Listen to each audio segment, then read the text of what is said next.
Next national income के practicals को समझेंगे, right? So what is national income? National income is the total value of goods and services within an economy over a period of time. कि कितना goods and services का production हुआ है, okay? इसको measure करने के 3 मेथड हैं, output method, income method and expenditure method. लेकिन इन्हें समझने से पहले सबसे पहले हमें क्या समझना होगा? Adjustment entry, okay? Let's understand adjustment entries.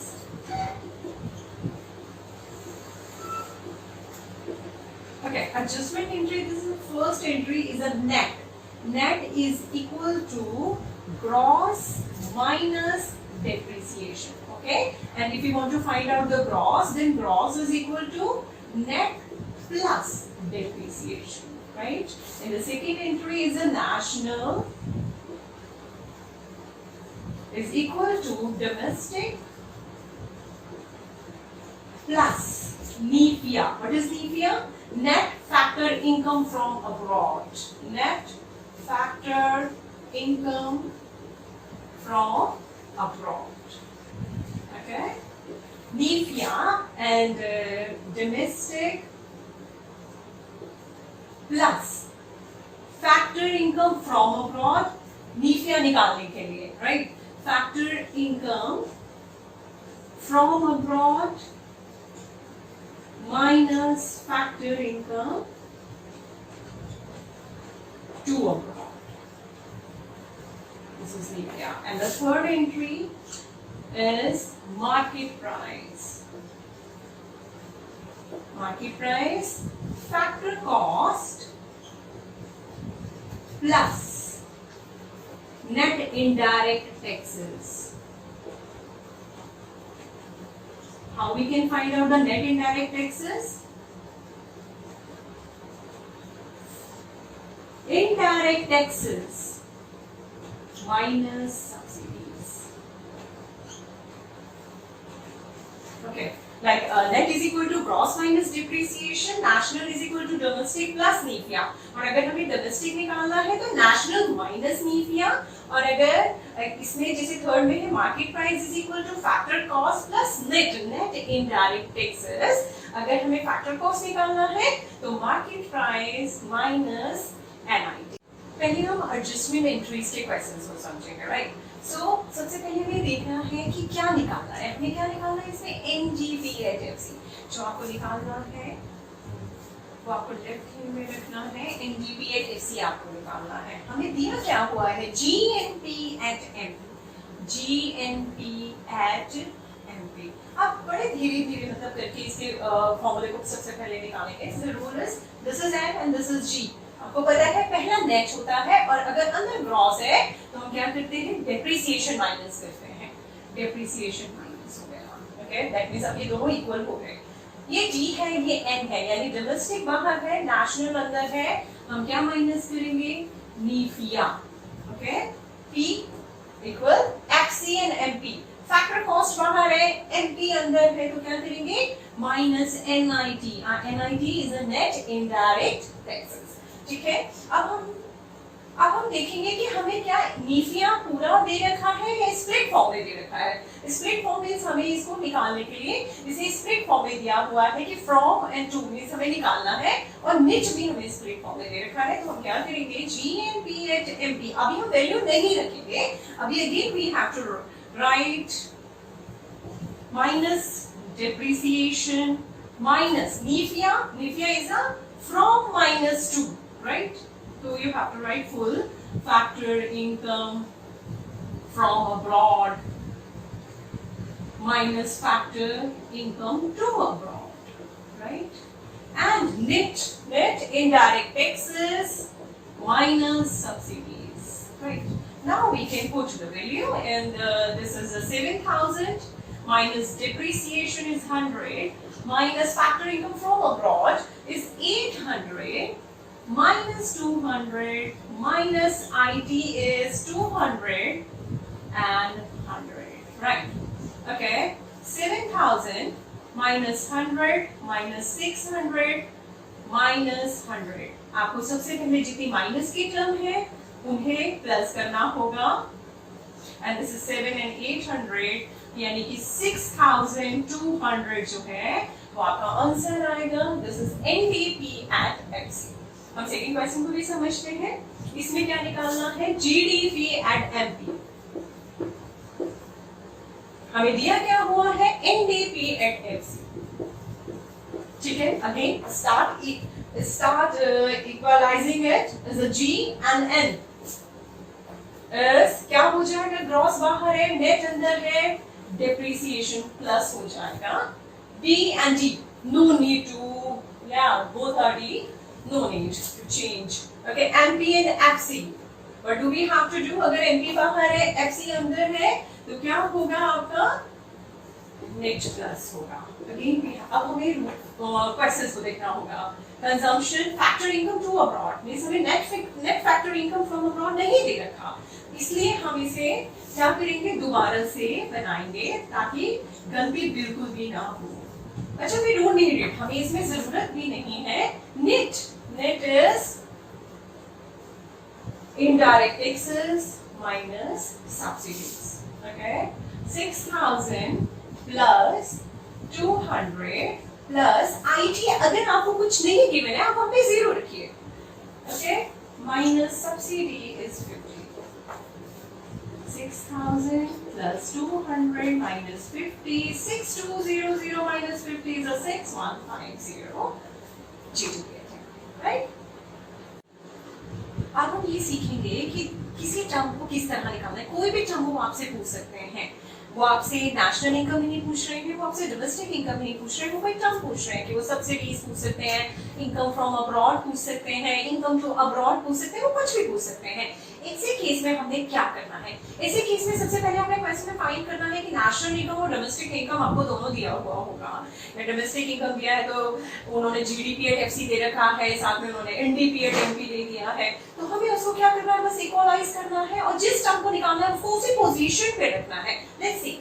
Okay, अब हमें इसमें क्या निकालना है, सब्सिडीज को निकालना है। सब्सिडीज में मैंने वही कहा कि आपने पूरे क्वेश्चन को स्टडी करना है कि आपको क्या दिया हुआ है। जैसे आपको डोमेस्टिक इनकम या नेशनल इनकम दे रखा है, तो आपको क्या दे रखा है, GNP at FC and NDP at MP. आप किसी भी इन दोनों में से किसी भी एक टर्म को बाहर रख सकते हैं और उसको इक्वलाइज करके वहीं पे जो भी आपको पूछा है उसे निकालते हैं। लेकिन आप कोशिश ये करेंगे कि जिसका अमाउंट सबसे ज्यादा है आप उसे बाहर रखें, क्योंकि वो इजी रहता है कैलकुलेशन के लिए। देखते हैं जीएनपी एट एफसी, आप एनडीपी एट एमपी को भी आगे ले सकते हैं, ये आपकी चॉइस के ऊपर है, आंसर बिल्कुल वही आएगा। आप NDP at MP start, G is a gross, net क्या हो जाएगा, plus depreciation, right? Okay. This is N, this is D. NIFIA, national बाहर है, domestic अंदर है, NIFIA plus हो जाएगा। Okay?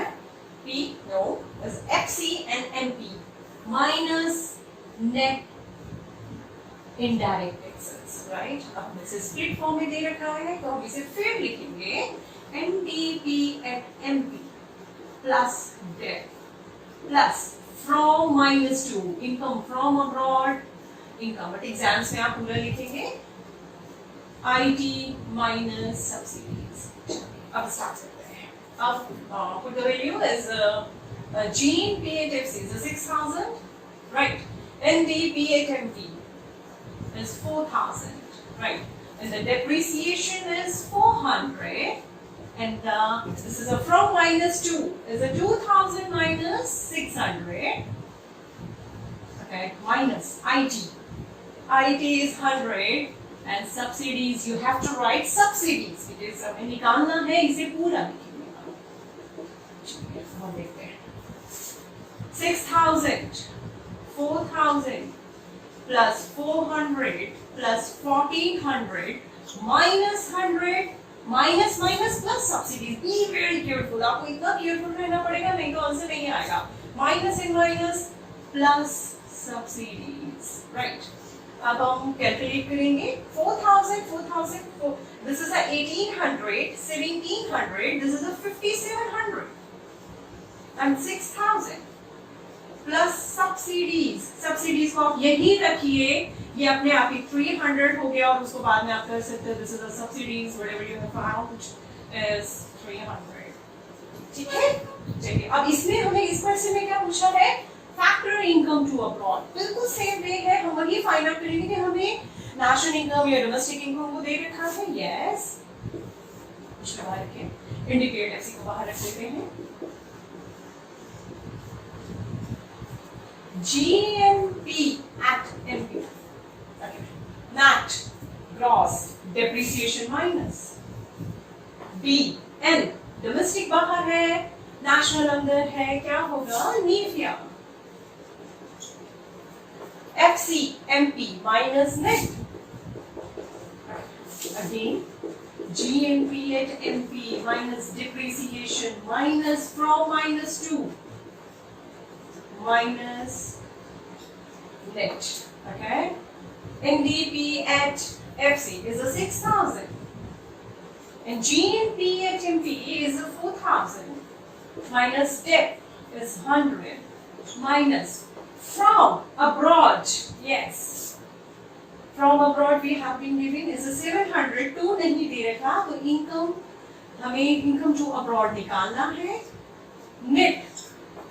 net is the indirect taxes minus subsidies, 300 minus 200, right, is a 6,000, 4,000 minus 100 minus 700 plus income from or to abroad minus 100, okay, minus term first 100, 7, 800, 900, 4,000 में से अगर आपका 900 जाता है is a 3,100 mine plus income to abroad and 6,000 आप इसको वही रखिए is a 6,000 minus 3,100 is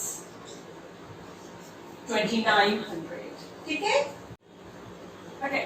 हम नेशनल इनकम में अब इनकम मेथड को समझ रहे हैं कि इनकम मेथड से नेशनल इनकम को कैसे मेजर किया जाता है। नाम से ही लग रहा है इनकम मेथड की प्रोडक्शन बनाते हुए जो जो फैक्टर्स को पेमेंट दिया जाता है, जिन जिन फैक्टर्स जो लगाए जाते हैं प्रोडक्शन को बनाने के लिए, तो जब उनको पेमेंट दिया जाता है तो जितना पेमेंट दिया जाता है जिस फैक्टर को तो उसका सम है, this is a summation, okay. So income method 3 हम इन तीनों को ऐड करेंगे तो हमारा इनकम मेथड से निकल जाएगा, लेकिन आपको ये पता होना चाहिए कि हमें इनकम मेथड से मिलता क्या है। इनकम मेथड से हमें मिलता है NDP at FC, हमें NDP at FC मिलता है, राइट। इसके लिए हमारा first is a compensation of employees, सबसे पहले हम इसे समझेंगे। Compensation of employees, the first is the wages and salaries in cash, जो आप कैश में देते हैं, bonus and all, right. Second is the wages and salaries in kind, अब काइंड में आप दे रहे हैं, कैश नहीं दे रहे हैं एम्प्लॉइज को, उनकी सर्विसेज के लिए is a free car, free medical facilities and education facilities, right. And the third is the employers contribution, right, ये एम्प्लॉयर होना चाहिए, अगर आपको एम्प्लॉय दिया जाता है आपको उसको इग्नोर करना होगा, is the employers contribution to social security scheme. अब आपसे पूछा भी जा सकता है कि कॉम्पनसेशन ऑफ एम्प्लॉइज निकालो, आपको आइटम्स से देंगे और आपको ऐड करके या जो जो आपको लगता है उसमें आप ऐड करके निकालेंगे, ठीक है। Operating surplus is a first is a part of this is a rent and royalty, second is a interest and the third is a profit. Profit के भी सब पार्ट्स हैं, is a corporate tax, is a retained earning and the dividend. Mixed income of self employed is no, okay, हमें कोई इसका components वगैरह नहीं है, this is a mixed income, आपको इसके लिए सिर्फ मिक्स्ड इनकम दिया जाता है, ठीक है। अब हम इसके प्रैक्टिकल्स के थ्रू इसे समझेंगे अच्छे से, राइट। अब हम नेशनल इनकम मेथड के क्वेश्चंस को कर रहे हैं, हमें क्या निकालना है, GNPAFC निकालना है। सबसे पहले हम सारे आइटम्स के ऊपर स्टडी करेंगे कि हमें क्या दिया हुआ है, हमें COE पूरा दिया हुआ है। अब COE अगर आपको कॉम्पनसेशन ऑफ एम्प्लॉइज को पूरा दिया जाता है तो इसके जितने पार्ट्स हैं अगर वो आते भी हैं तो भी आप उन्हें अवॉइड करेंगे, ठीक है। अब हमें कॉम्पनसेशन ऑफ एम्प्लॉइज दे रखा है, ऑपरेटिंग सरप्लस यानी कि इसके भी अगर सब हैट्स आते हैं तो भी हम इसको इग्नोर करेंगे। बोनस COE का पार्ट है, नहीं हम डालेंगे इसके अंदर। मिक्स्ड इनकम आएगा, ओके। एम्प्लॉयर्स कंट्रीब्यूशन नहीं आएगा क्योंकि COE का पार्ट है। डिप्रिसिएशन एडजस्टमेंट एंट्री के लिए हमें चाहिए होगा, NIT is also for adjustment entry. चलिए हमें क्या मिलता है, सबसे पहले हमें क्या निकालना है, इज GNP at FC, हमें मिलता क्या है, NDP at FC, अगर हम इनकम मेथड से नेशनल इनकम को मेजर करते हैं, ठीक है। सबसे पहले हम देखेंगे जी बाहर वही एन अंदर है, तो हमारे लिए क्या रहेगा plus depreciation N P NFIA plus हो जाएगा और एफसी और नो चेंज। अब हम NDP at FC is a COE plus OS and mixed income plus depreciation plus NIFIA। Okay, value put करते हैं। हमारे पास COE 1000 है, OS हमारे पास 500 है, मिक्स्ड इनकम हमारे पास 600 है, डेप्थ 50 और हमारे पास जो NIFIA है, NIFIA is not given to us, तो हम इसको जीरो कंज्यूम कर लेंगे, तो नहीं दे रखा है हमारे पास। तो अब हमारे पास आ गया 1500, 2100, 2150 is GNPFC, right? अब हम और एक एग्जाम्पल से समझते हैं अच्छे से हम इनकम मैथड से इस नेशनल इनकम को। अब हम इसके सबसे पहले आइटम्स में देख रहे हैं। सबसे पहले हमें दिया हुआ है wages and salary in cash. अगर हमें सब पार्ट्स दे रखे हैं तो सबसे पहले हम क्वेश्चंस को गो थ्रू करके देखेंगे कि क्या हमें कॉम्पनसेशन ऑफ एम्प्लॉयज तो नहीं दे रखा।